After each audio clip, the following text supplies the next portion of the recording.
Yo, what's going on, guys? Chris Bonner here, Overtime Athletes.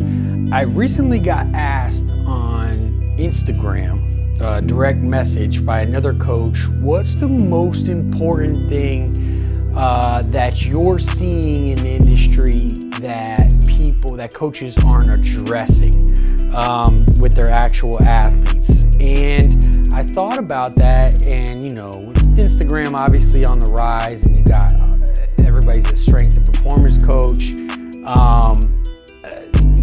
I see some common trends where the more gimmicky the movement, the more views and the more likes. So obviously, it's just like news. The better the headline, the more clicks it's gonna get, right? So just like anything, you're gonna see these different exercises come out.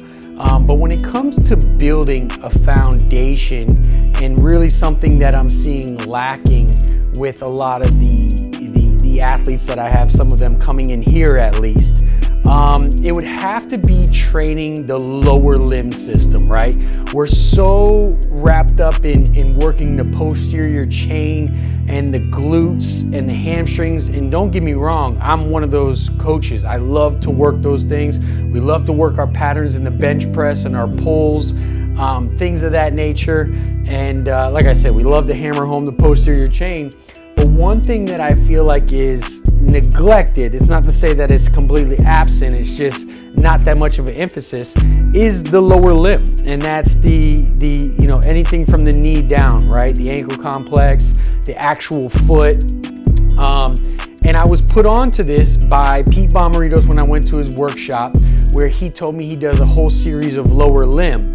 And what I started paying attention to after I went to that course was how some of my athletes' deficiencies, how I've been able to start to really focus on it on every single layer of their training session, as opposed to just a warm-up or mobility. So the first thing that I address in the lower limb training is putting the ankle and the foot through ranges of motion, right? So we want to work a series of movements to begin to not only warm up and raise the tissue temperature in the lower limb, but also release that synovial fluid in the joints, start making it a little bit easier to move, and then also challenge those ranges of motion through movements they might see and ranges they might see in their actual sport.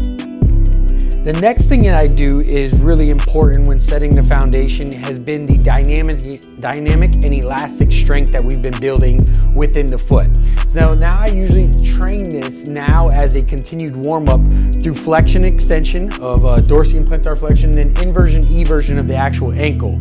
And I'll do this by doing a series of vertical and horizontal pogos, right? Where I try to eliminate the knee and the hip, and I'm just working through that foot to build that rigidity in the foot. And I'll do a series of different pogo jumps.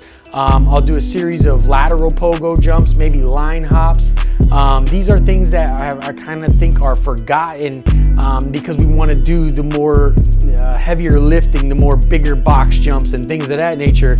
But remember, the foot always strikes the ground first, right, when we're running or jumping. So to have lack strength and continue to focus on the hip, to me, is just one of those things that we're getting a little ahead of ourselves. It's not to say we don't do those things, but I just feel like when it comes to emphasis, I've been placing a lot more on the lower limb, and I've been seeing great results, especially with athletes with maybe not the biggest arch or a navicular drop, or they might have some kind of deficiencies. A lot of athletes have deficiencies in the actual foot, and I noticed by elevating the mobility and the dynamic and elastic strength, I've been coming across great results with them. And then finally is, how do we incorporate this in our actual strength training? So one thing that I've been doing is, if you know me and you know I train lower body, one thing that we commonly do is we always break out into a unilateral supplemental strength. So if we do our trap bar, our back squat, our main compound lift, we usually break down to some kind of posterior chain and pair that also with a unilateral strength, whether that be a reverse lunge, an elevated reverse lunge, a step up, anything in that fashion. when I actually perform these strength movements now on the single leg, I actually have the athlete either on a platform, or I have them slightly raised onto the ball of their foot, keeping the heel down in dorsiflexion, right? So I'm not on the actual toe, I'm on the ball of the foot, know the difference. But we're being able to express and overcome resistance while the heel is not pushing through, while we're not pushing through the heel. And what this does is it begins to strengthen across that foot ankle complex while still pairing that with the posterior chain movement that we're doing, like an elevated reverse lunge, right? So you're working the entire chain, but you're also working now through the foot as opposed to pushing through the heel. And honestly, common sense would tell us that as an athlete, we're rarely trying to strike the ground with our heel. Obviously it hits, but most of the force is absorbed and expressed and produced through the actual ball of the foot.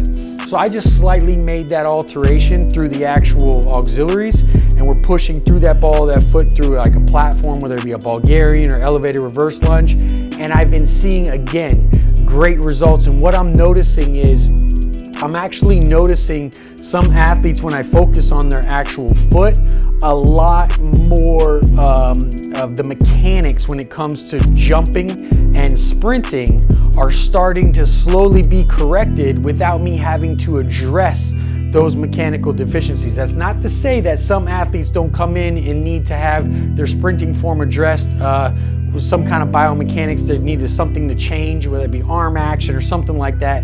But majority of what I'm seeing is I can correct, I'm saying not majority, but sometimes what I can see is with some athletes, once they start to raise the threshold of the lower limb and the foot strength, they're actually starting to correct a lot of things that they're doing in their sprint mechanics.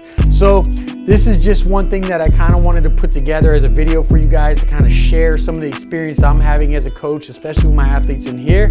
I hope it helps you guys out, any aspiring coaches, if it can kind of guide you guys to doing a little bit more with the lower limb system and not have to do all the 10 hip switches in the air and one jump type stuff. Then I feel like I'm helping out some of the athletes. So here's my way of paying it forward. I'll see you guys next time.